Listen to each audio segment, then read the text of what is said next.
akt të paprecedent, dje u krye përpjekja e fundit e një grushti shtetit të strukturuar mirë. Dje dasmorja e Edi Ramës, Ina Rama, hoqi çdo mask dhe dëshmoi se është funde krye pjesë dhe aktore e grushtit të paramenduar të shtetit. Urdhri i arrestit i 6 komandantëve të gardës është lëshuar dje nga Ina Rama pa asnjë hetim, në përpjekje për dërguar pas hekurave mbrojtësit e institucioneve, heronj që mbrojtën Këshillin e Ministrave dhe Kryeministrin e vendit. Ky urdhër është lëshuar me qëllimin e vetëm, që të lërë pa kokë dhe mbrojtje Gardën e Republikës dhe mbrojtësit e institucioneve të vendit. Qëllimi i këtij akti kriminal është të bëjë më të lehtë sulmin dhe dhunën nga institucioneve të tjera të kushtetuese të vendit, në mënyrë që t'i hap rrugë falangave kriminale të Edvin Ramës.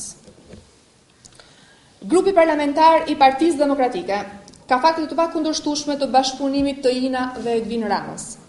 Përfshirë dhe ditën e djeshme, sot i deklarojmë Ina dhe Edvin Ramës se fundi i tyre dhe i gjithë të tjerëve, ideus dhe zbatus të grushtit të shtetit, do të jetë ligjor, i sigurt dhe i pashmangshëm.